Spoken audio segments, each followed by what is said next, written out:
Anybody at home?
To you for a moment, please? Is it a business matter? Well, it's rather urgent. Oh, all right, come in. Thanks. In here? That's it. Do sit down. Thanks. I don't think I know you, do I? No, we haven't met officially, but you must have noticed me quite a lot recently. Really, where? On the mantelpiece. I've been there for some time now. I was there watching you every time you came to make love to my wife. In fact, I should have thought that anyone with a touch of finer feeling would have turned me to the wall, or at least covered me with crape. You're Lee Warren. That's right. But I thought that you were in America. Vivian had a cable from you yesterday. What will these husbands do next? I suppose Vivian told you that we'd been... You've been what? Well, that we'd been out together. Very nicely put. I didn't mind the going out. It's the staying in that I objected to. I don't know what you mean. Don't you? No? I've had to tell you. I've been away for 8 months. During my absence, my wife has been spending a lot of time with you. Now I want to know where I stand. You must ask Vivian that. I will, of course. But first, I want to know what you're offering. Offering? Yes, do you want to marry her? How can I when she's married to you? Well, there is such a thing as divorce. Oh, I see. You don't like the sound of that very much. Well, frankly, no. What do you mean to say is that if I took a sock at you now and saw my solicitor in the morning, it wouldn't exactly enhance your career, would it? It isn't that so much. It's just that I'm not sure that Vivian would want to marry me. Well, that's honest anyway. It doesn't get us anywhere, does it? Well, what do you suggest we do about it? I'll tell you. Tomorrow early, you can go away.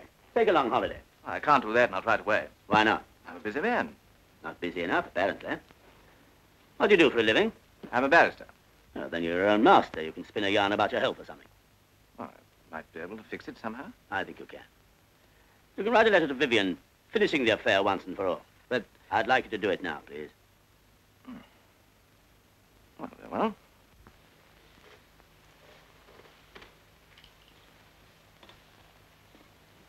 Wait, we'll compose it together. How do you usually address her? Vivian, dear? Oh, Vivian, darling. I love you. You got that? Yes? But I realize that whatever your feelings are for me now, you love your husband and always will. And always will. Paragraph. I cannot bear to be near you and to know that you can never be mine. And if what I am about to do may seem cowardly to you... Cowardly? Your trip, you're running away without seeing her. All right. Cowardly to you. It is the only way out. So tomorrow, I'm going away on an extended trip abroad. When I return, I hope that you will again be happy with your husband and our friendship, but a happy memory of the past. Love, again, whatever you usually put. Love always. That's right. Love always. How does that strike you? Well, I think I see what you're getting at, Warren. You want all traces of opposition out of the way so that you two can try to get together again. Exactly. You know, you're very understanding, Fenton. In other circumstances, I could almost like you. Thank you. What about a drink now? I should like one. Whiskey? Please. Was your American trip successful? Very. Sarah? Please. You wouldn't care to settle there, I suppose. No, my roots are here. Cheers. Cheers. May I? Yeah, of course.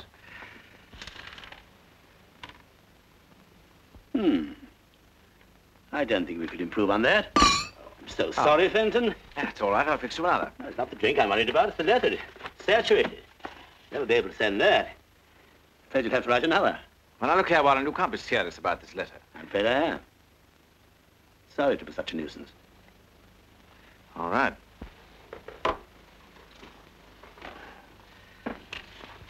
Pretty girl. Who is she? My sister. Why? I just wondered. You're sure it's not somebody else's wife?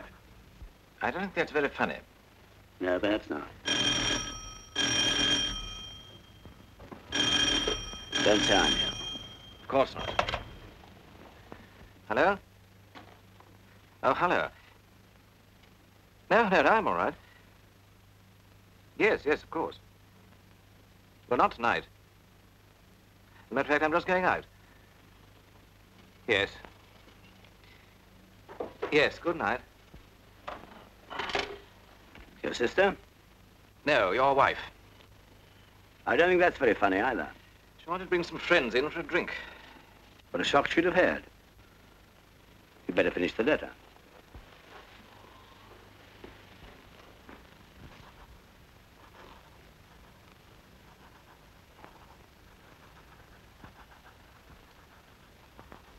Stop. That's enough. What the devil? Put your hands behind your back. Look here. Do as you're told, or I'll blow your guts out. What the blazes are you playing at, Warren? Is this a joke?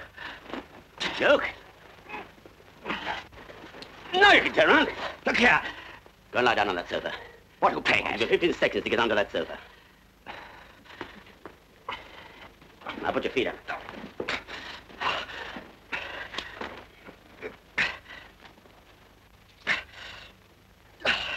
I suppose you realize you're laying yourself open to a charge of criminal assault? No, and I'm not interested.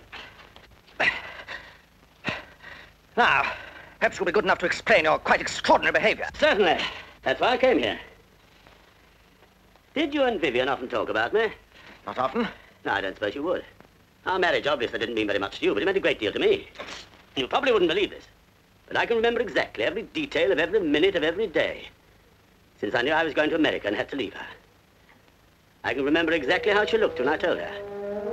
She was wearing a new black dress. I didn't say very much until we'd started the dinner and the waiter had gone. Then I said, Vivian, the firm wants me to go to America. America? Yes, they want me to put over a couple of deals and make arrangements for a New York office. Will you go? No. Why not? They say I can't take you with me. But Lee, surely you're going. Do you want me to go without you? Of course I don't, but if it's your job. Oh, I get it. You're not so ridiculously jealous that you're still thinking about Paul.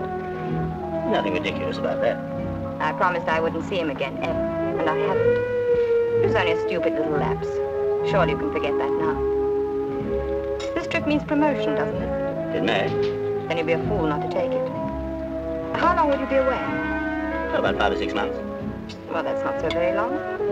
I'll write to you every day. You will? Of course I will. Get on with your soup, darling. It's getting cold. When Vivian saw me off at the airport, I could have sworn she really meant what she said. When I got to New York and settled down to work, the letters really did come every day, just as she'd promised. I knew everything was all right, but I could really trust her at last. That stage lasted exactly 3 weeks.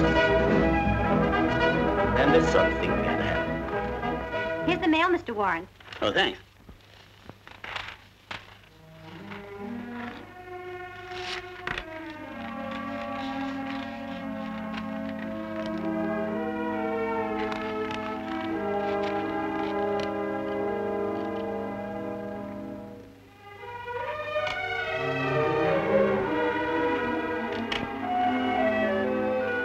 This for me, will you? Yes, Mr. Warren. Any mail for me this morning? Nothing personal, Mr. Warren. Is that all? Yes, thanks.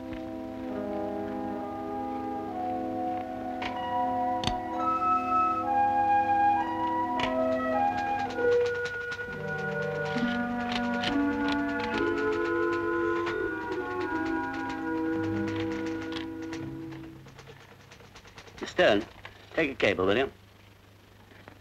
Mrs. Warren. Thanks for long letter. Stop. I'm mailing you a bottle of ink and fountain pen. Stop. Please use them. Stop. Looking forward to seeing you. Fondest love, Lee. Right away, sir. In the end, I couldn't stand it any longer, so I put in a transatlantic telephone call. All one weekend, I tramped up and down the office, waiting for it to come through. And when it did... Hello? All right, I'll hold on. Vivian, is that you? Vivian, what's happened? I haven't heard from you for over a fortnight. But, darling, I wrote to you yesterday and on Tuesday. Well, I must have forgotten to post it. I know, Lee, but I've been so terribly busy. Yes, you see, Mother's in town. I've had to take her out. I know, darling, but some days it's so difficult. Really it is. All right, darling, I'll try. Yes, I promise. I miss you terribly, too. No, I'll write you every day from now on. Yes, I promise. Hello? Hello? We were cut off, but I didn't care. I'd spoken to Vivian and I was happy. That shows you the sort of fool I was about her. For a week or two, her letters arrived regularly. Then they stopped again. This time I didn't trouble to telephone. Instead, I took to haunting a little bar on Broadway. After a few drinks, I was able to persuade myself that nothing was wrong, but Vivian still loved me. My fool's paradise didn't last long. One night, I came upon an old tattler someone had left behind, and there, laughing up at me, was Vivian. And beside her, with his arms round her, also laughing at me, was Mr. Richard Fenton.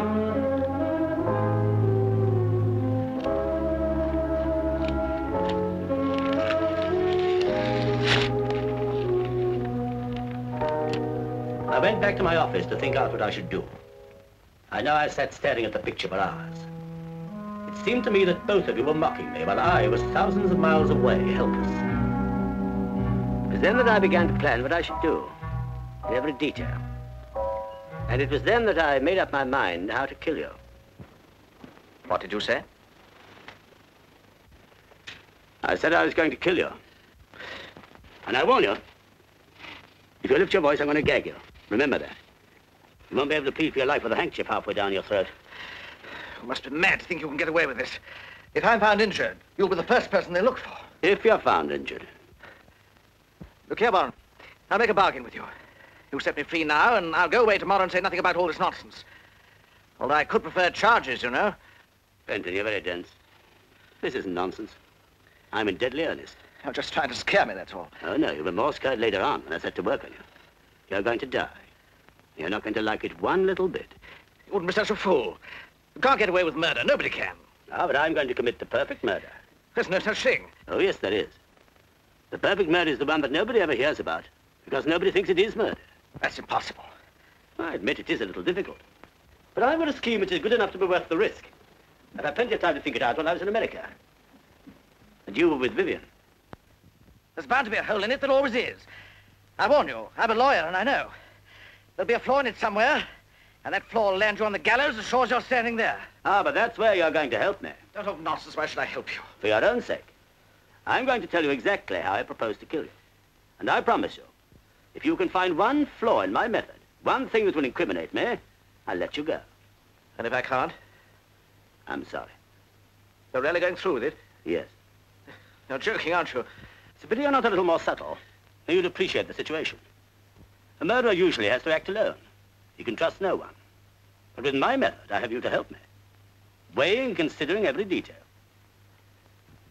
If you can't find a mistake, then I have the comfort of knowing that my plan has been approved by an astute lawyer. Look here, Warren. I don't know whether you want to frighten me or to kill me. Whichever it is, you won't gain your objective. Your wife isn't only interested in me, there are plenty of others, too. And you can't kill them all, you fool. Shut your mouth. Very clever of you to get me to lose my temper. It's true, I tell you. Let me look at your cheek. Oh, quite a mark. Leave me alone. Lie still. Oh, luckily, it's only a surface reddening. Take your dirty hands off me. Oh, and leave a telltale bruise on that cheek of yours. Not after I've taken all this trouble. Oh, that's all right now. Now, you lie still, and I'll show you something really interesting. Warren! Warren, you can't go on with this madness, I tell you.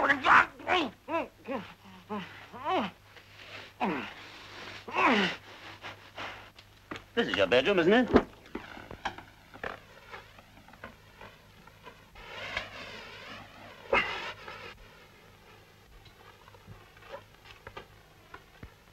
This is a little invention of my own. I'll give you a demonstration. It's quite simple. I put the end of this tube in there. I then put the pillow slip over your head. I draw the open end tightly around your neck. Can you hear me? Then I put the free end of the tubing into the gas jet over there and turn on the gas. You get the idea? Of course, you'll be able to breathe quite freely. No! Be sensible. Or I won't let you help me. Can't, Warren. I'll do anything. I'll leave the country for good. I'll never come back. I'll give you every penny I've got in the world. Only, let me live. You don't understand, Fenton. I loathe you. You desecrated the only precious thing I ever had. Now listen. Yes, I'll listen. I will. I'll help you. I will, I promise you. Good. Possibly you've noticed that throughout all this I've been very careful not to hurt you or mark you. That's why I use silk scarves to bind you. You're going to be a suicide. When I put your head in this pillowcase and turn on the gas, you're going to struggle and strain every muscle in your body. But I'm not going to kill you in this room, oh no. I just want you unconscious. And I strip off the scarves while your blood is still circulating. I don't want you to coagulate till I get you to the kitchen with your head in the gas oven. Warren. Then I leave the second, the unfinished letter by your side. You began writing the second letter, then I stopped you. Do you remember? Yes. Yes, I remember. Well, listen. Vivian, darling, I love you. But I realize that whatever your feelings are for me now, you still love your husband and always will. I cannot bear to be near you and know that you can never be mine. If what I am about to do may seem cowardly to you, it is the only way out. That's where I stopped you. Any suggestions? Let me think. You must give me time to think. Nobody can make murder perfect. There must be a flaw in it somewhere. There must be. Go ahead, think. I can't. Do you see anything wrong? Come on, come on. What will you say you're doing this evening if they question you? Oh, that's easy. I arrived in London by air. I reported to my office, telephoned Vivian. She was out. So I dined alone, went straight home to bed. Anyway, a man can't be forced to put his head in the gas oven, can he?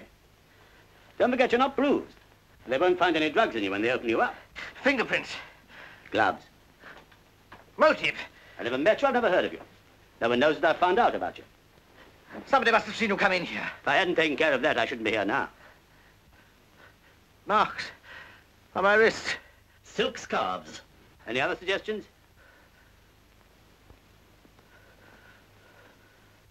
Well, goodbye, Fenton. You were a bit of a failure as a lawyer. I'm glad my life didn't depend on your arguments.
Dick?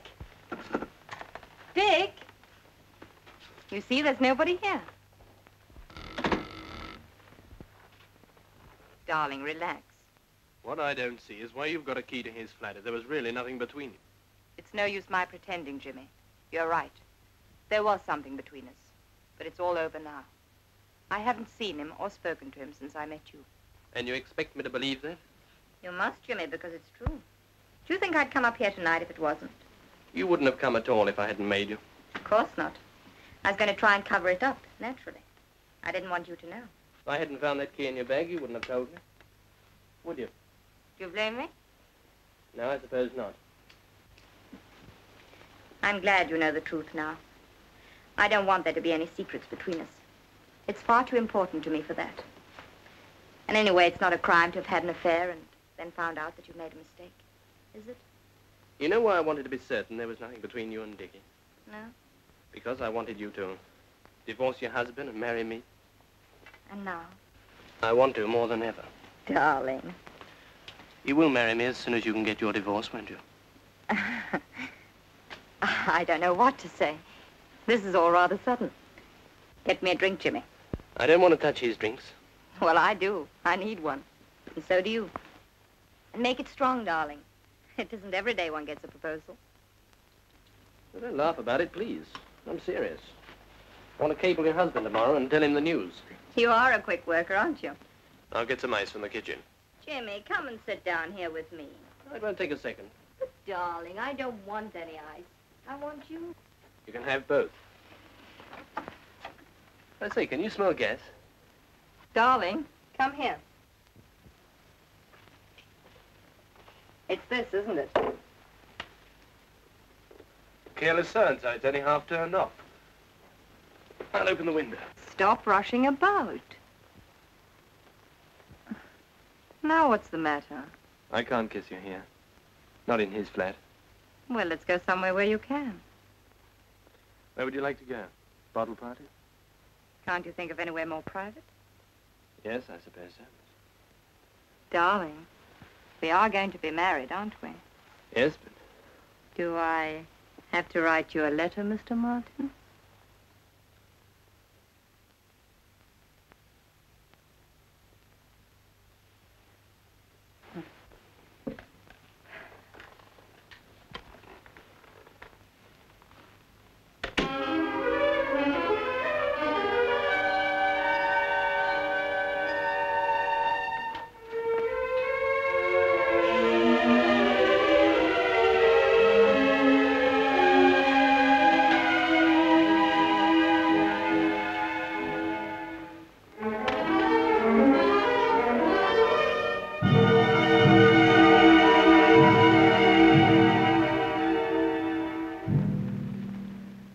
Kill them all, you fool.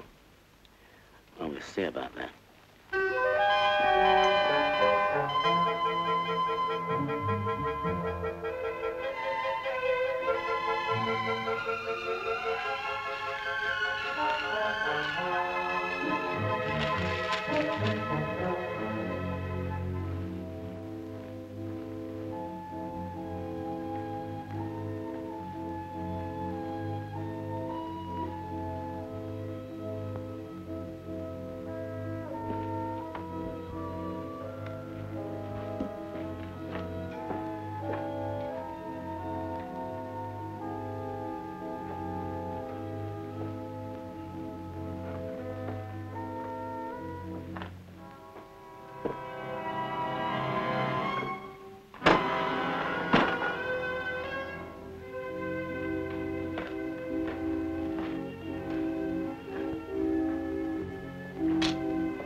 Should I be here with you tonight if I bought you a little present today. You shouldn't have done that. It's only an old signet ring I came across in a junk shop. But just you read what's inside. Till death us do part. Vivian. Will you wear it? Till death us do part. Darling.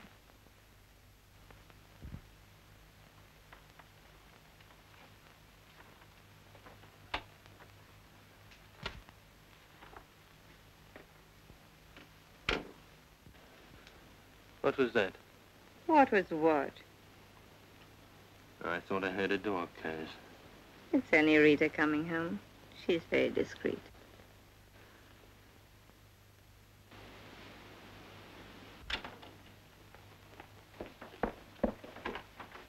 Oh, excuse me, madam.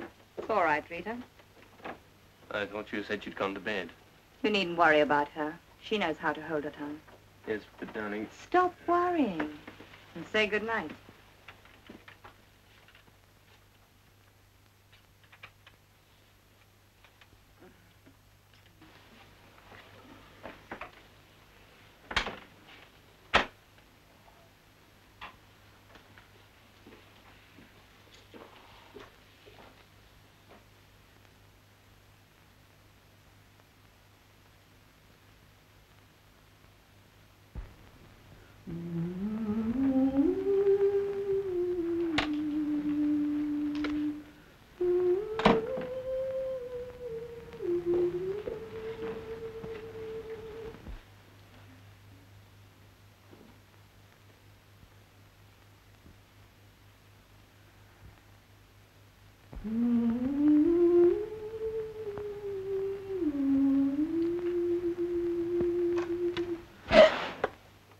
Lee. Oh, I thought I heard you come in. Lee, darling. When did you arrive? How long have you been here? I've been in for hours. You poor darling. Why didn't you phone me when you landed? I did. No answer. So I came on home and went to bed. Why didn't you wait up for me? I was dog-tired. We had a rotten crossing. There was no one in anyway. Poor Lee. What a homecoming. And just the one night I'm out. You must tell me all about your trip. Was it successful? Lee, I've been so miserable without you. What time did you turn in? Oh, about 10. Did you have something to eat? No, I didn't want anything. Let me get you something now. No, thanks. Why didn't you write to me, Vivian? It won't take a moment. Why didn't you? But I did, darling. Dozens and dozens of letters. But you said every day. But, darling, that was only a figure of speech. You know I was thinking of you every minute and missing you dreadfully. But I couldn't just go on saying that over and over again, could I? It would have been so boring. And I've never bored you yet, have I, Lee? Not until now. But, Lee... You see, I don't believe you, darling. Were you on duty last night? Yes, sir. Did anyone ask for Mr. Fenton during the evening? No, sir. Did you see anyone strange? Anyone other than the usual tenants come in or go out? No, sir, I can't say I did. Did Mr. Fenton often have visitors? Not many, no. Any ladies? Sometimes, yes. One particular lady? Not so as you'd notice. All right, thank you. That'll be all for you two just now. Won't you want me anymore? Not for the moment, thank you. Oh. Oh, all right. Only I found him, remember? Yes, thank you. We're very grateful.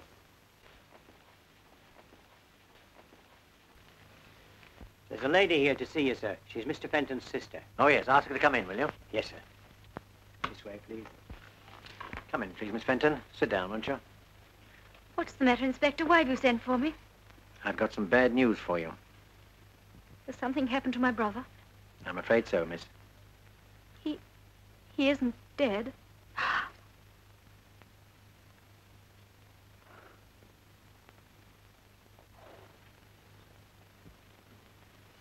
How did it happen?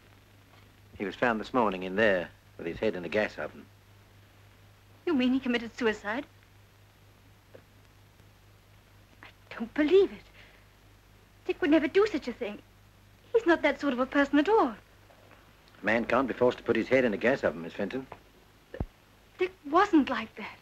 You'd better read this.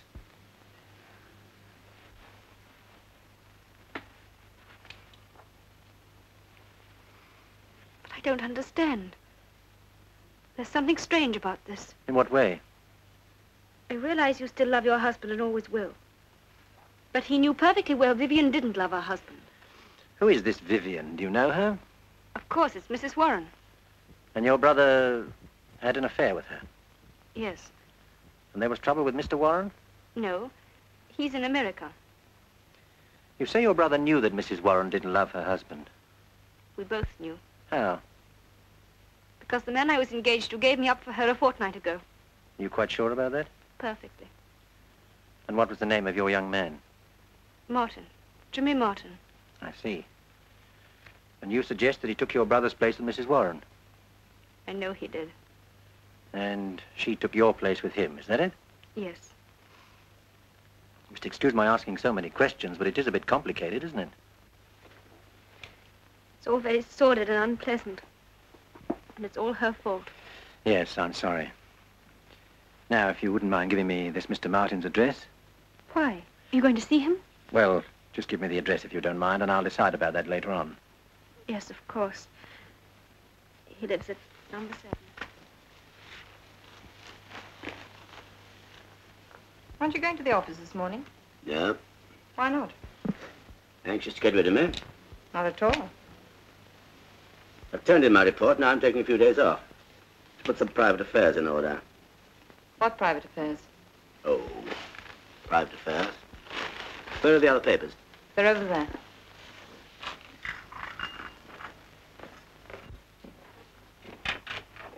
Good morning. Mr. Martin! Mr. Martin! Hello there.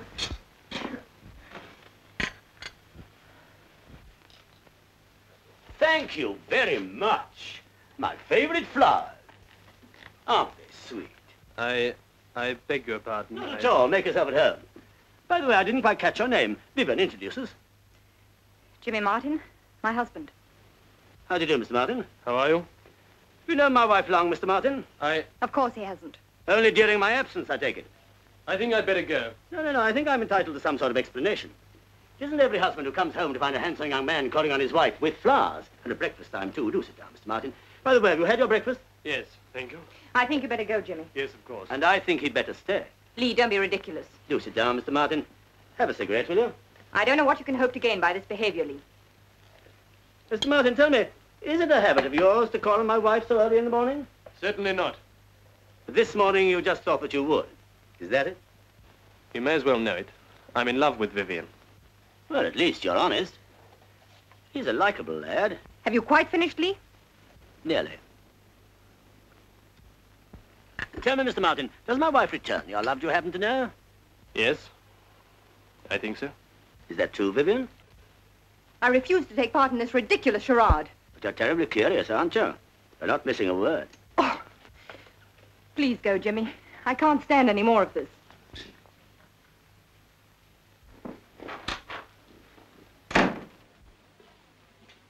You must forgive my wife. She's not usually so inhospitable, but then, of course, you know that, don't you?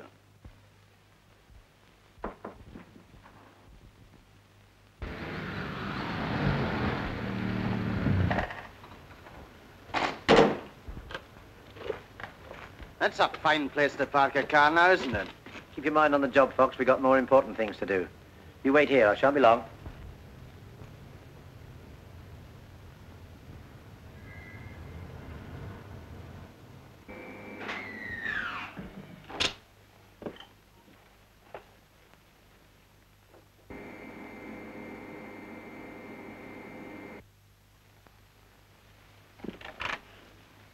Good morning. I'd like to see Mrs. Warren, please. What name shall I say? Inspector Pembury.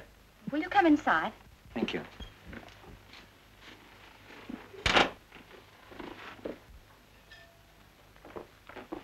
Excuse me, sir, there's a policeman called. Inspector Penbury. Who does he want to see? Mrs. Warren. Has he brought any flowers? No, sir. Then show him in. Will you come this way, sir? Thank you. Good morning, sir. Good morning. I'm Inspector Pembury. Mr. Warren? Yes, can I help at all? My wife's dressing. It's about a friend of your wife, Sir, Mr. Richard Fenton. Do you happen to know him? Fenton? I don't think I do. What about him? He was found dead this morning. Oh? What's that got to do with my wife? We found this letter near the body. It's addressed to Vivian. I think that's your wife's name, sir. Yes, it is. May I read it? If you wish. Thanks. I'm sorry to have to inflict this on you, sir. Did you know about your wife and this Mr. Fenton? No, I've been away for 8 months. I only got back from America yesterday. Oh, really, sir? Then I expect this must come as a bit of a shock to you. Well, yes and no. Yes and no? And there's no point in beating about the bush. I came back from America earlier than I expected because I was worried about my wife. She hadn't written for several weeks, and I'd heard that, well, that she was going about with other men. Now it looks as if I misjudged her. You mean this letter makes it quite clear? Yes. Did you say anything to your wife about Mr. Fenton last night, sir? How could I? I didn't even know he existed. Oh, of course not, sir. Silly of me. But you did talk to her, I expect. Not very much. She didn't come in until quite late. Didn't she come to meet you then? No. But she must have known you were coming home? As a matter of fact, no. I thought it was more of a surprise if she didn't. I see. Do you mind telling me what time you arrived back, sir? We landed about 5. I came by air. Ah, yes. And after you landed? Look here, what have my movements got to do with all this? You may as well know, sir. There was another man in Mr. Fenton's flat last night. We found his fingerprints. For a moment, I thought it might have been you. If I'd known of his existence, it very easily might have been. You mean you might have taken the law into your own hands? Yes. It's a good thing you didn't, sir. Oh, darling, this is Inspector Pembury. How do you do, Inspector? He wants a word with you. May I ask if you knew a Mr. Richard Fenton? I did, yes. Why do you say did, madam? Well, I haven't seen him for some time. Have a cigarette? No, thank you. What's all this about? Mr. Fenton was found dead in his flat this morning. Darling, ever get you a drink or something? No, I'm all right, thank you. Do you mind if I ask you 1 or 2 more questions, madam? Of course not. Thank you. Were you friendly with the deceased? Did you know him well? We went out 2 or 3 times together, if that's what you mean. Did your husband know him or of him? No. He was someone I met just recently. When did you see him last? I haven't seen him for, well, since dinner with the Sandersons about 2 weeks ago. Did he ever say anything that made you feel he might take his own life? No. That's why it's so terribly unexpected. I hope you'll excuse me, Mrs. Warren, but I have to be more explicit. Did the deceased... Please don't use that word. Did Mr. Fenton ever... Well, you know if he was fond of you? I suppose he must have been in a way. Otherwise, he wouldn't have wanted to take me out. I don't mean that exactly. Did he ever tell you he loved you? I'm sorry, Lee. But if I don't tell you now, I expect our friend will ferret it out somehow. I couldn't help it. I never encouraged it, but he did. He told me he loved me. He even suggested I should divorce you. Of course, at first his flattery turned my head. That's why I didn't write you. Then I realized how stupid I'd been and how very much I loved you. And I said I wouldn't see him again. But I still couldn't write you because I didn't know how to explain why I hadn't done so for so long. You do understand, don't you, darling? More than ever now, my precious. I was going to try and tell you this morning, but you wouldn't. I'm glad you have, because Fenton left a letter. A letter? And what you said just now explains perfectly what he wrote. Doesn't it, Inspector? It does indeed. What did he say? Just 1 more question first. What did you do last night, madam? I went to a theater with Mr. Martin. He brought me home about 11:45. Did he come in for a while? Of course not. He saw me to the door, said good night, and left. Thank you, madam. Here's the letter.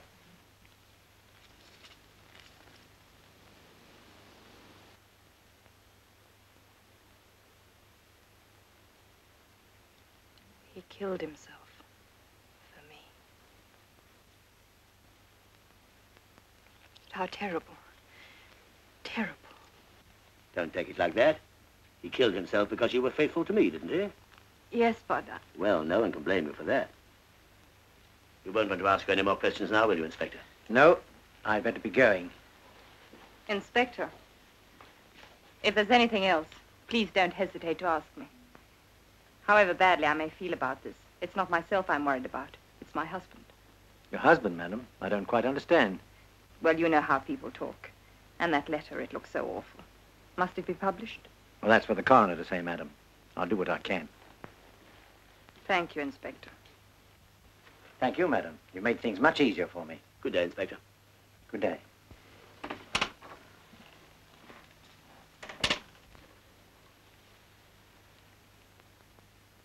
Lee, darling. Yes? Nothing.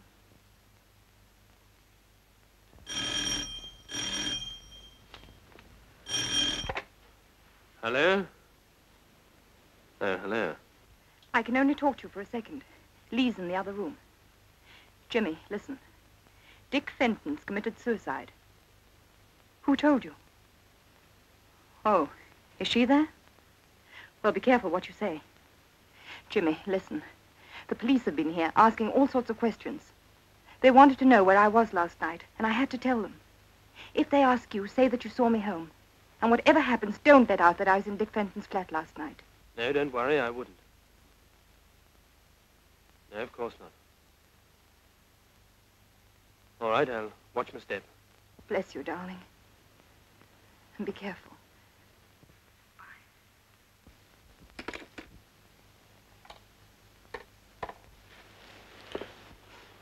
That was her, wasn't it? Yes. Does she know? Mm-hmm. I can just hear her gloating. Dickie killed himself for me, you know. Isn't it too touching? Oh, she's not like that. Isn't she? First she lets her husband down. Then she lets Dickie down. Someday she'll do the same to you. No, I don't believe she will. Anyway, I'll take a chance on it. Do you really love her? Yes. Is she coming here? No, it's all right. Now, calm down. I'll go and see who it is.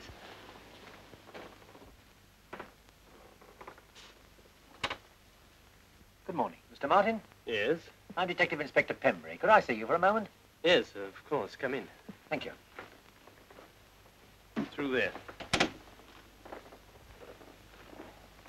I believe you know Miss Fenton. Yes, we met this morning. I'd like to speak to you alone, Mr. Martin. Perhaps I'd better come back later on. That's all right, Inspector. I was just going. I'll see you to the door.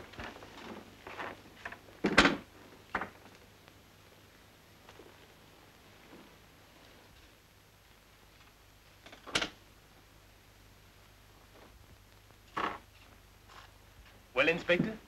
I suppose you've heard of Richard Fenton's death? Yes, his sister was telling me about it. No, thank you. Just a few personal questions, Mr. Martin. Do you mind? Not at all. How long had you known the deceased? Since we were at school. You're engaged to his sister, I believe. I was. We broke it off some time ago. Oh, I'm sorry. So far as you know, had Mr. Fenton any business or financial worries? He was a successful barrister. They don't have that sort of worry. Sit down, won't you, Inspector? Thank you. Any suggestion as to why he should take his own life? None at all. Do you think there might have been an unfortunate love affair? Not that I know of.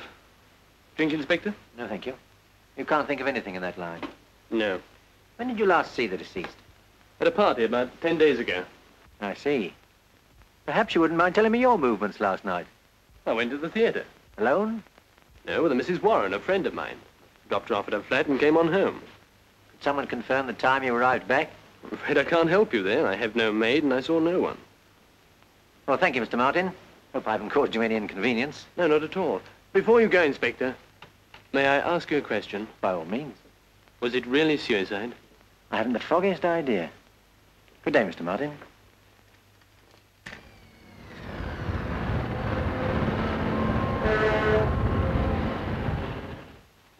Hello, what do you want? Got something I'd like to show you here. And I've got something to show you. Look at this. Where was it found? In the wastepaper basket in Fenton's flat. Roberts turned it in just after we left. It's the same as the other, the one by the body. The same, only different. Look at that. What do you think it means? He changed his mind? Or someone changed it for him. Murder. I shouldn't wonder. What have you got? This. Where'd you get it? Out of Martin's car. What is it? Thought you might know. Something he cleans the car with, I suppose. That's what I thought at first, but it's too clean for that. Stuck out a mile among the other stuff in the boot. And what's this for, anyway? I don't know, and I've no time to start playing guessing games now. Fox, smell that. Smells like the back of a cab. Anything else? Gas. Gas is right. Give it to me. What is it, do you think? I don't know. Gas.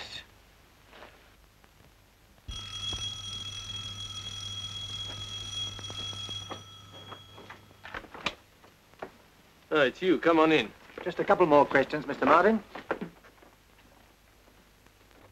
Reinforcements? Yes. Sergeant Fox, my assistant. Going away? Just for the weekend. Mr. Martin, are you quite sure your answers to my questions this morning were correct? Of course. Then before I ask you this final question, I must warn you that anything you say now may be taken down and given in evidence. What is all this? Just a formality. Are you quite certain you didn't visit Mr. Fenton's flat last night? Quite certain. Then how do you account for your fingerprints being found there? Fingerprints? Well, they must have been left from the last time I was there. When was that? About 2 or 3 weeks ago. Do you think Mr. Fenton would have left a whiskey glass on his table for 3 weeks? No, of course not. And perhaps you wouldn't mind telling me what really happened. Very well. I went there for a drink. When was this? Well, I dropped Mrs. Warren off at her flat at about 11:30. And I thought I'd call round and see Dickie. He wasn't in, so I had a drink and left. If he was out, how did you get in? I had a key. You must have found it. I left it on the table by mistake. So you arrived just before midnight? About that. The doctor puts the time of Fenton's death a few minutes either side of midnight. So you see, Mr. Martin, it looked as if Fenton was in his flat when you called. But I swear to you, he wasn't. Now, wait a minute. I didn't look in the kitchen. You mean he might have been lying in there and you wouldn't have known anything about it? Well, it's possible. You didn't go to the kitchen for water or soda or anything? No. And how do you explain your fingerprints being found on the kitchen doorknob? What? Oh, yes, well, I started to go to the kitchen, but I couldn't find the light switch, and I just didn't bother. I'm sorry, Mr. Martin, but I don't believe a word you're saying. I can't help that. I've told you the truth. We found the oven gas jet still on this morning. If the deceased had been lying in the kitchen when you were there, you must have smelt the gas. But I did. I remember now, and I said... I thought it was a leak. What's all this about, anyway? It was suicide, wasn't it? You asked me that before, this morning. Remember? Yes, but Miss Fenton was telling me that he left a letter. Well, what makes you think that letter showed he intended killing himself? If you let me read it, I'll tell you. Well, here's a copy.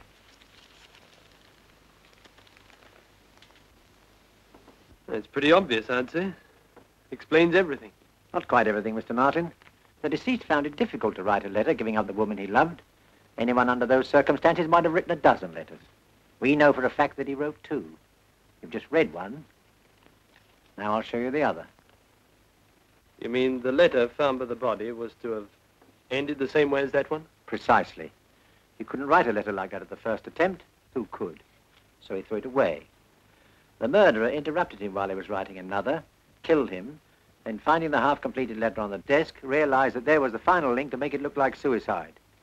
He didn't know about the full letter in the wastepaper basket, waiting to put the noose round his neck. But I didn't do it. Didn't you? No, and I can prove it. How? He was found with his head in the oven, wasn't he? How could I make him do that? Why, it's ridiculous. Come on, Dick, old chap, stick your head in the oven. I'm going to turn the tap on. We'll come on to that now, if you like. You see, Martin, you were very clever, and you know it, but 1 or 2 things are going to trip you up, like the letter and this. Well, what is it? I was going to ask you. Well, I've never seen that thing before. When we searched your car, we found this in the boot. I've never seen that thing before. Someone must have put it in my car. Anyway, why should I want to kill Dickie? Because he was in love with Mrs. Warren, too. Oh, nonsense. Is it? I'll tell you this, Martin. In the whole of my experience, I've never seen a cooler, more carefully planned and premeditated murder. I've already cautioned you, and I shall now arrest you for the willful murder of Richard Fenton. You're making a great mistake, Inspector. Take him away, Fox. I'll be over in a few minutes.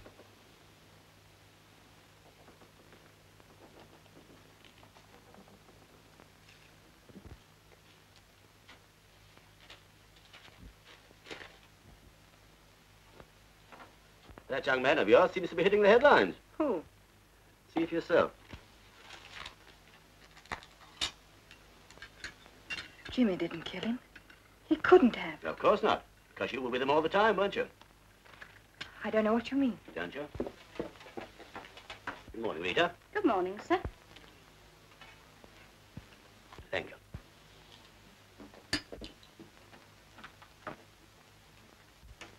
You know Jimmy didn't kill Fenton because he never left your side all the evening. How do you know that? Because I happened to be there. Where? In Fenton's flat. But you couldn't have been. Unless you... Go on. Unless I killed him. No.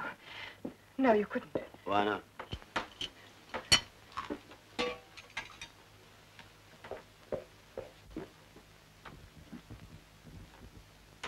How could you have done it when you didn't even know about him? I found out. The rest was easy. In fact, I only made one mistake. What was that? I thought Fenton was the only man in your life. He tried to tell me there were others, but I didn't believe him. Until you came in with Jimmy, then it was too late. Do you know what Fenton said? He said, you can't kill them all, you fool. Well, he was probably right. But Fenton and Jimmy in one day is a pretty good start, isn't it? Now what is it? Post has just come. Well, put them over there. No, give them to me, will you, please? Thanks. You don't expect me to believe any of this, do you? I don't see why not. It's all quite true. I worked out a foolproof plan for killing Fenton. When Jimmy turned up, I replanned things a little, putting the pillow slip at the back of his car, for instance, instead of destroying it. If we don't pay the telephone bill in 7 days, we're going to be cut off. You mean to tell me you were in Fenton's flat that night, that he was dying there, while we were talking in the next room? Exactly. I don't believe it. Oh, you don't, eh? Do I have to write you a letter, Mr. Martin? Remember? I see. Your mother wants to come and stay with us. Why she did always write to me, I don't know. Perhaps she thinks I'm kind of hearted than our daughter. After you and Jimmy had left, I fiddled round Fenton's flat. And the more I fiddled, the blacker things began to look for James. You wouldn't really let an innocent man suffer for something you did. I suffered because of something he did. That's different. Not to me. I made up my mind to get my own back, and I'm getting it. You're mad. You must be. You love Jimmy Martin very much, don't you? Yes, I do. And you'd do anything to save him, wouldn't you? Yes. Well, now you're going to be in the interesting position of knowing that he's innocent and that I'm guilty and that you can't do anything about it. You're going to suffer slowly and exquisitely, and I'm going to enjoy watching you squirm.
Rita, are you in bed? When did Mrs. Warren go? This afternoon, sir, about 3. Where did she go, do you know? No, sir, she just called a taxi and went. Did you hear what address she gave the driver? No, sir. She left a note for you, sir. Yes, I know. But there's anything else, sir? No, you better go back to bed. I want to speak to Mrs. Warren, please.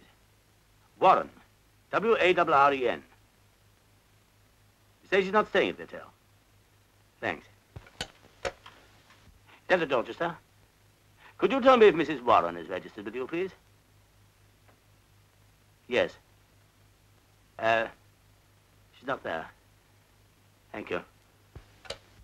Is that Maidenhead 365? Riverside Hotel? Could I speak to Mrs. Warren, please? She isn't. You sure? Thanks.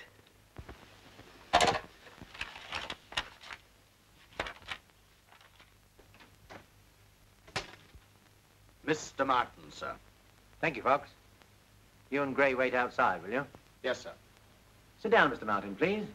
You know Miss Fenton. Hello. Miss Martin, I want to ask you some questions in a moment, but there's something I must check up on first. You won't mind waiting, will you? Haven't got much option, have I? No, you haven't really, have you? Excuse me.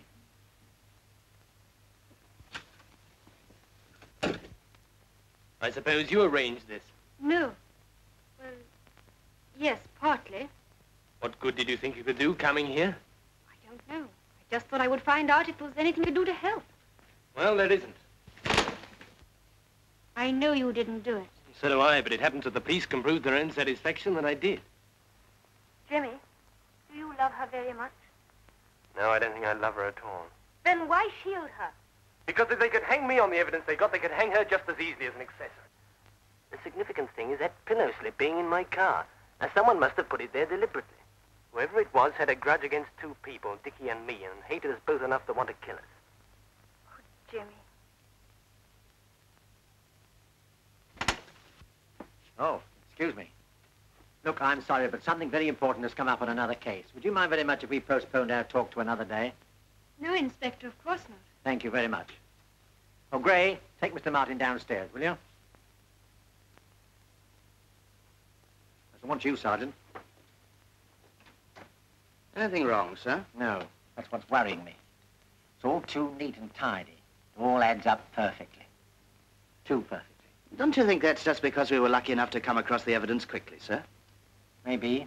I was wondering whether we were meant to come across it. You mean you believe the boy when he says someone else put the pillowcase in his car? I don't know. All I do know is that whoever planned this murder was a clever man. Cool, calculating, ruthless. But clever. Does that sound like Jimmy Martin to you? Ah, you can never tell with those quiet ones. He may have committed half a dozen other murders for all we know. That's right. Perhaps he's Hitler in disguise. He's about the right height.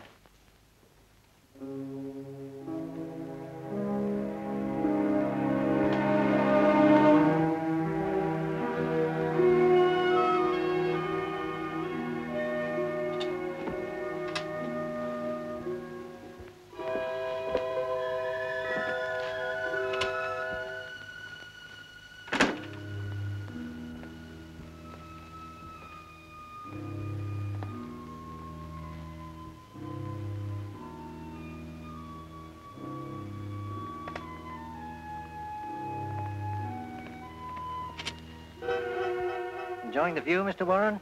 Oh, good evening, Inspector. No, just taking a walk. Long way from home, isn't it?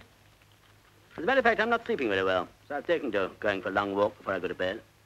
Do you usually come and look at Fenton's windows? No, why? Oh, I see what you mean. The criminal returning to the scene of the crime and all that. I didn't say so. No, I should hope you wouldn't. Pity about young Martin, losing his head like that. Yes, isn't it? Nice boy. Yes, I understand. Well, remember me to your wife, won't you, sir? If you don't mind, I don't think I will. She doesn't like being reminded of unpleasant things. Good night.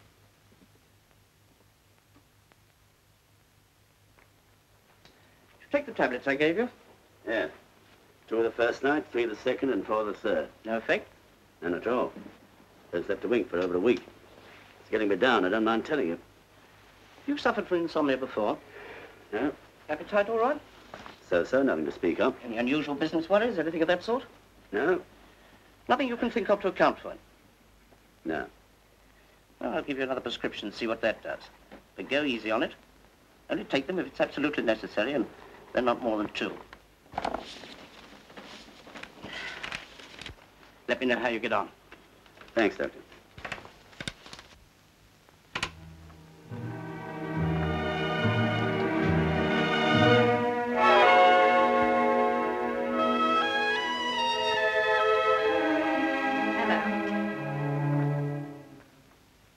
When did you come back? About half an hour ago. You might look as though you're pleased to see me. You suppose I am? I thought you might be by now. Give me a light. Why did you go off like that? I told you in my note. Your hand's a little shaky, isn't it? Yes, I haven't been sleeping very well. You know you do look a little the worse for wear. You don't seem very worried yourself. I'm not. You're tougher than I thought you were. Not tough. Just logical and sensible. You see, Lee, I've thought the whole business out, quietly and reasonably. And I've discovered 2 very important things. What are they? First, that I love you, and second, that you love me. What makes you think that? Why else should you be so jealous of every man who so much as looks at me? Why else should you kill Dick and Jimmy? To make you suffer something of what I've suffered. But, darling, that's silly, surely. I never loved them the way I love you. Is that true? Of course it's true. Why did you think I came back? Why did you? Because I was worried about you. Why? In case you might do something silly. Why should I do that? Because the responsibility for that boy's death is getting too much for you, isn't it? Yes, it is. I don't know what to do about it. I can't think straight. It's all my fault. I should have made you see that nobody means anything to me except you. But what about Fenton and Martin? They never meant that much. But why did you... Only because you weren't there and I was so bored without you. Vivian, is that true? Absolutely.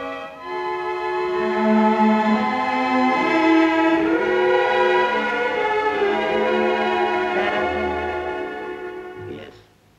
Yes, I am. But you're not completely happy, are you? No. You're still worrying about Jimmy Martin. I can't let him hang now. He's not going to. I'm going to prevent that. No. Yes. Yes, I must say that I was there. Now, that'd drag you in as an accomplice. No, there must be some other way, some loophole, if only I can think of it. Yes, Lee, that's right. There must be something you've forgotten. No crime is ever perfect. This one is. Too perfect. I saw to that. I didn't know I was going to want to undo it all again. But there must be something you've forgotten. There must be. Lee, try to think. Please try to think. Oh, Fox. Sir. Mr. Warren's been telling me the real story behind Fenton's death. See what you think of it. Do you mind, Mr. Warren? But I've already told you. Would you mind telling us again for Sergeant Fox? He's been working on the case with me. I'd like him to hear it from the beginning. Very well. As far as I can remember, it was like this. On the day that I arrived back from America, I reported at my office, then rang up my wife. She wasn't in. So I put in my reports, cleared up, and went on home. I got to the flats about 7 o'clock. As my taxi drew up outside, I saw my wife getting into Martin's car. I was naturally curious to know what was going on. Wouldn't you have been? So I waited until they were safely in the car. Then I told my driver to follow them. They went to a restaurant, then to the theater. When they came out after the show, I was there waiting for them. I followed them again, this time to a flat at Temple Court. Of course, I thought then that Martin was the reason why my wife hadn't written to me, and naturally I thought the flat was his. So I waited outside for about 10 minutes. Wouldn't a normally jealous husband have broken in on them right away? I wanted to be certain. Cigarette. So while I was wondering what I could do, they came out again. I just had time to dodge around the corner out of sight. They were laughing and talking, and I tried to catch what they were saying. But all I picked up was the man's name, Jimmy. Oh, Jimmy. And I didn't much like the way she said it, I can tell you.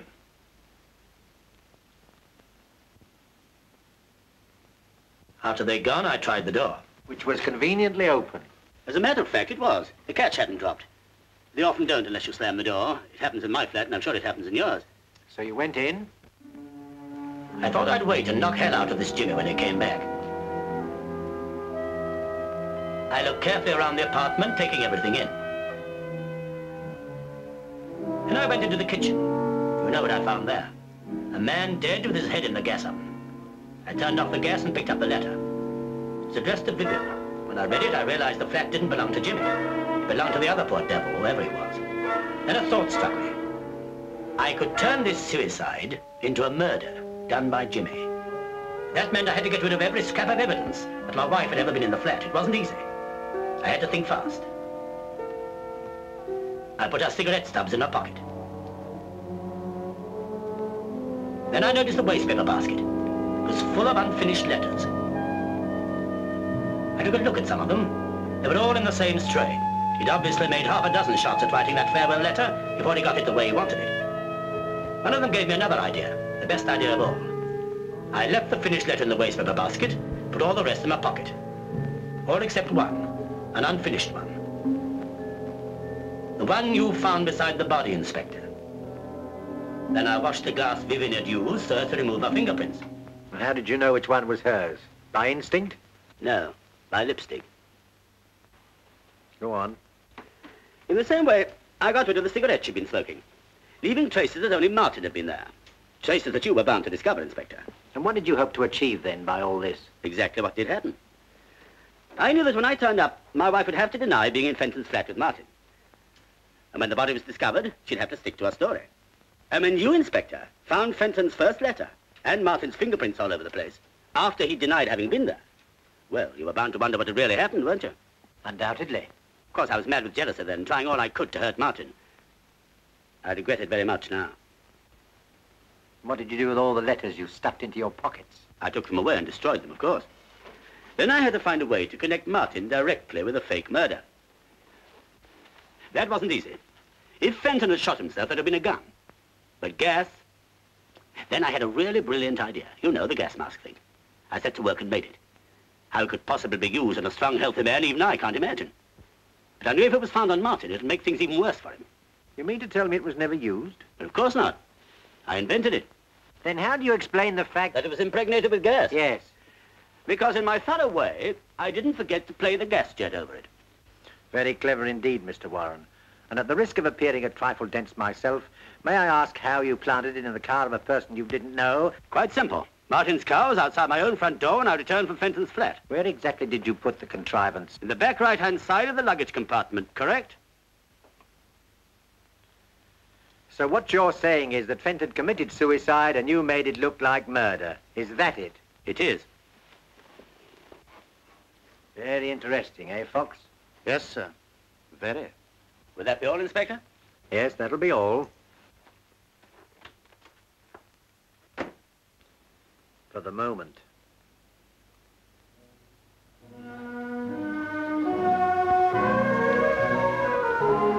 You swallowed it. Hook, line, and sinker. You're sure? Quite sure. My job was pretty good. You didn't say too much. George Scott. Good Lord, now, just a few fills here and there, that's all. You weren't nervous? No, I had a couple of drinks before I went in just to start me off. After that, all set. Oh, Lee, I do hope so. What you worried about? Have another drink. George, dry martini. I'll have another Scotch.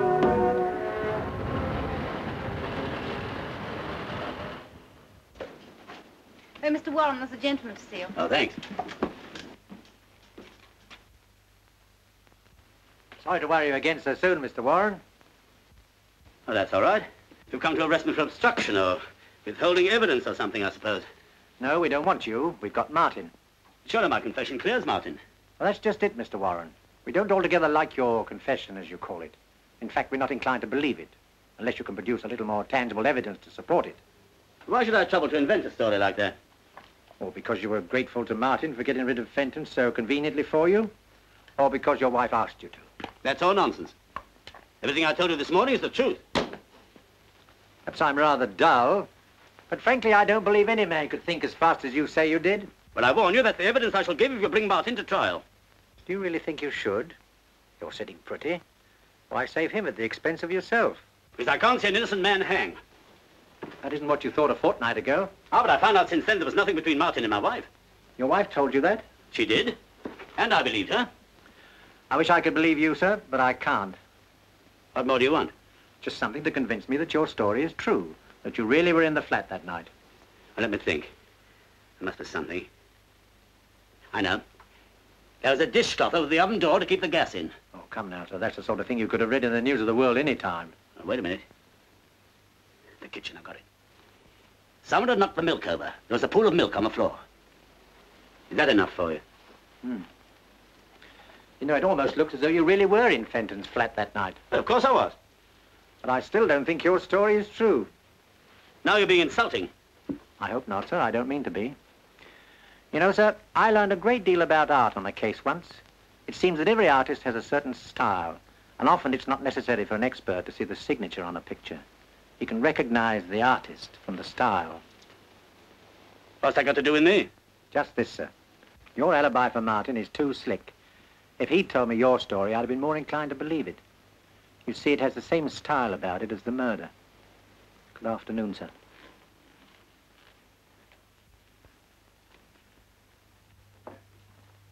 Inspector Pembury, madam. Good afternoon. Good afternoon, Inspector. What can I do for you? Well, as a matter of fact, I've come to ask your help. I can't believe you need that. Oh, two heads are better than one, you know.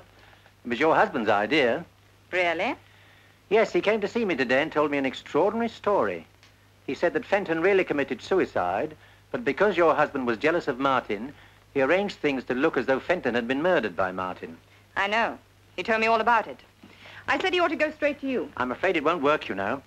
I don't know what you mean. It's quite clear, surely. I don't believe your story, and I'm not going to release Martin.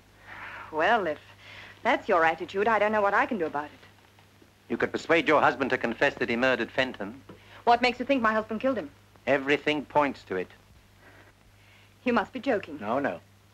If you were to ask me at this moment who murdered Fenton, I should have to say Mr. Warren. But I can't prove it. He's been too clever for us so far. But I can prove it against Martin. So either you've got to help me, or I've got to go ahead and hang a man who's probably innocent. I think you better go. What you're suggesting is insulting and ridiculous. Very well.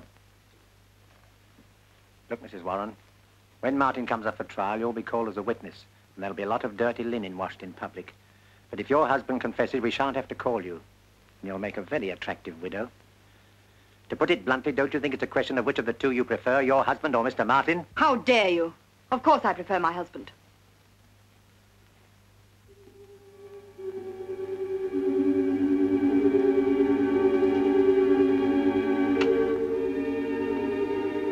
Who rang, madam? Yes, Rita. I've got 2 seats for the Follies tonight. We can't go. Would you like them? It's not my evening off till tomorrow, madam. That doesn't matter. You take tonight off as well. Thank you very much, madam. I leave the tickets on the hall table for you. Now you go and ring your boyfriend. Yes, thank you, madam.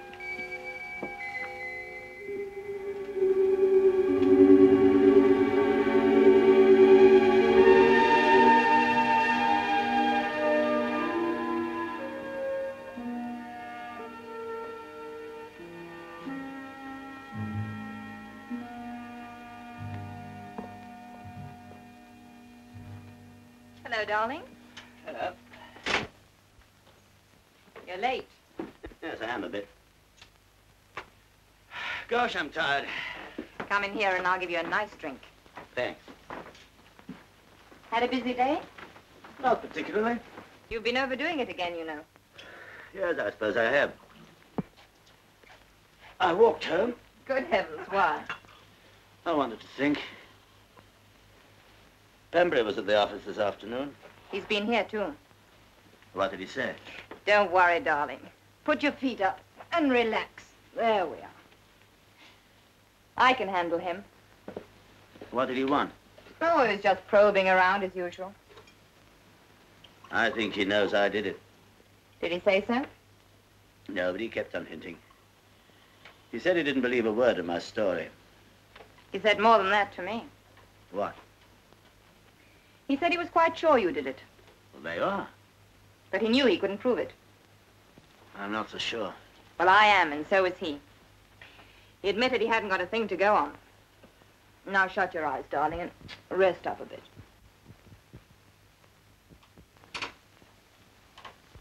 Oh, I'm just off, madam. Have a good time. You look very nice tonight, Rita. Thank you, madam. What on earth are you doing? Packing? I can see that. What for? They're taking a trip. Don't be an idiot, Vivian. I can't stand any more tonight. Listen, Lee. I found the answer to the whole wretched business. You remember Pierre? No? Who's Pierre? Pierre Roget, the lawyer we met in Paris. Well, what about him? Well, he's back in London. I spoke to him this afternoon. You didn't tell him anything about me, I mean. Yes, I did. Well, you shouldn't have done that. Suppose he goes to the police. He won't. I know Pierre. You can trust him absolutely. Well, I hope you're right. Of course I'm right. Besides, a lawyer's like a doctor or a priest. They never repeat anything. All right. What did he say? He's very smart. You know that. And he says the best thing for you to do is to get out of the country at once. Not a hope. We'll be stopped before we got across the channel. Pierre says not. He says they can't stop you without charging you, and we know they can't do that. He's flying back to Paris in the morning. We can have 2 seats on his plane. It'll never work. It's got to work. Oh, yes, and there's one other thing. Pierre said you shouldn't just walk out. That might look bad, as though you're running away. He said you should write the inspector a note, saying you're going away to avoid the publicity. I don't very much like the sound of that. Well, that's what Pierre said. I better telephone. No, darling, don't do that. He particularly said not, in case the line's tapped.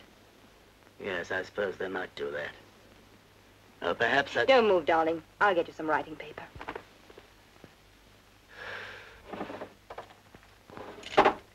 He said write the note and leave it here. Then take the car. Darling, then take the car down to the airport in the morning. All right. I'll try anything once. There you are. And the envelopes are in there. Vivian, Hmm? do I have to write this tonight? Darling, the plane leaves at 7:30. I can't see you doing it in the morning. I don't know what to say. Tell him the truth. You're fed up. You can't stand the publicity, and so you're getting out. I wouldn't say too much. I don't like putting things down on paper. You never know what people will make of them afterwards. Please yourself, darling. I'm only telling you what Pierre said.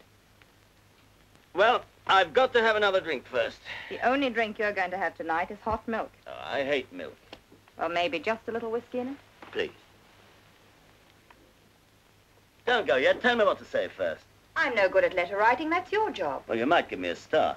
Darling, I've told you what to say. You're fed up, you can't stand the publicity, and so you're getting out while the going's good. Now get on with it.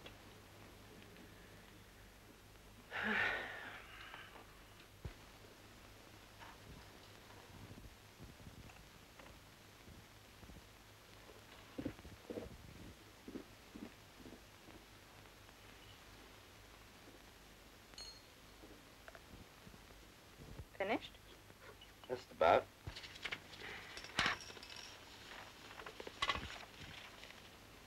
Oh, thanks. May I? Of course.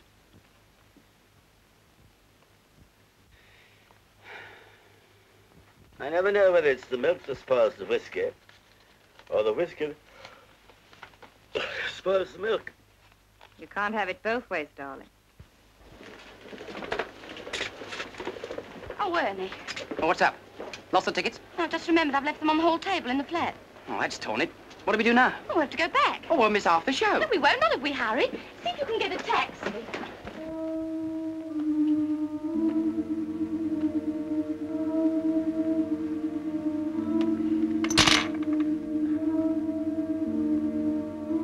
That's made me feel really drowsy. I'm not surprised. I put some of your tablets in it. Good. How many? 20. 20.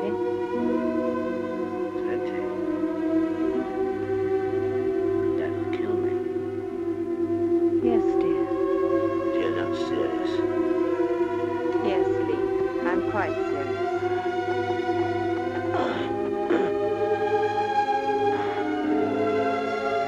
Why have you done it?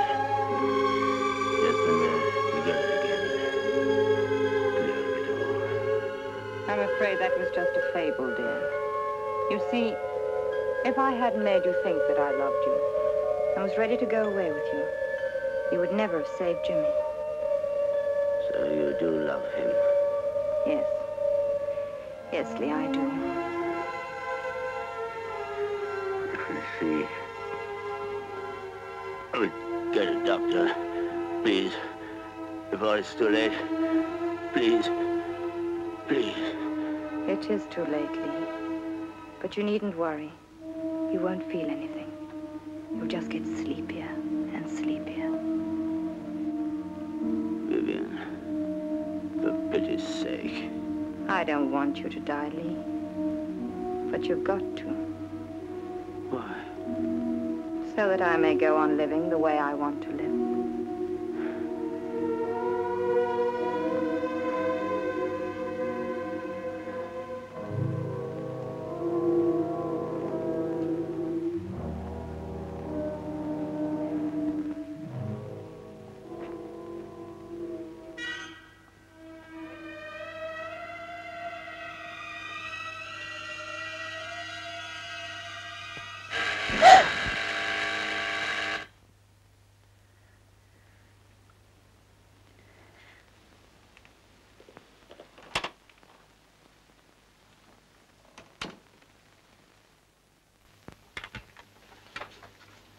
Good evening. I want to speak to you for a moment.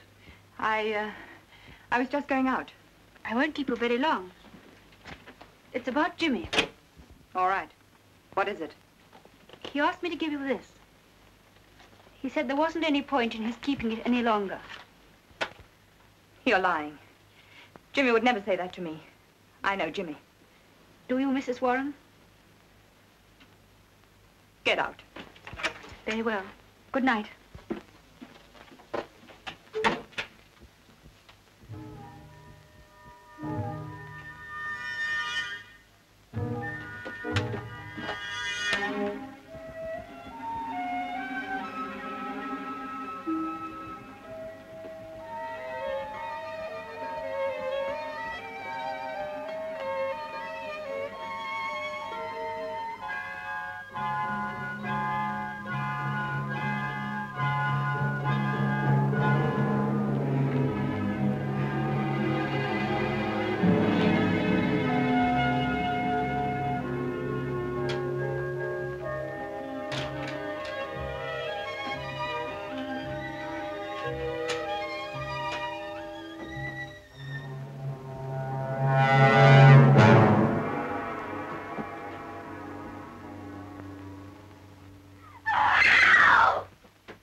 Tell me, is there a doctor in this block? Yes, on the floor below. I'll go and get him quick.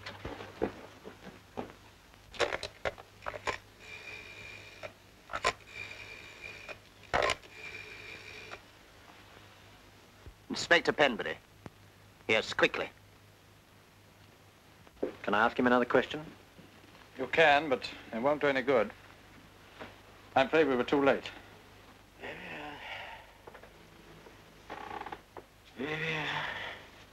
Have you anything to tell us, sir? No, madam, Mr. Martin won't see you. But did you tell him who it was? Did you say it was Mrs. Warren? Yes, I told him, and he still doesn't want to see you. But I must see him. It's very important. I'm sorry, madam. But you don't understand. It's very urgent. Mr. Martin was most definite. He said there was nothing he had to say to you.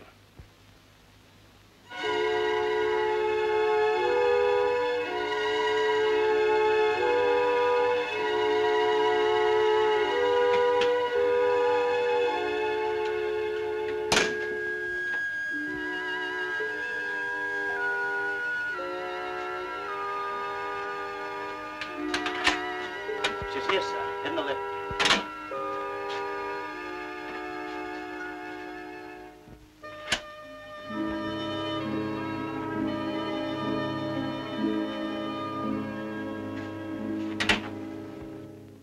Please, Inspector, not again. As you say, Mrs. Warren, not again. I think this is the last time. Have you seen my husband? Yes, madam. Mr. Warren's in the bedroom. He died a few minutes ago. We were too late to save him, but we were just in time to learn how helpful you'd been in effecting his release. I don't know what you mean. Don't you, Mrs. Warren? Then you better come along with me to the station and I'll explain more fully. Yours, madam? Till death us do part.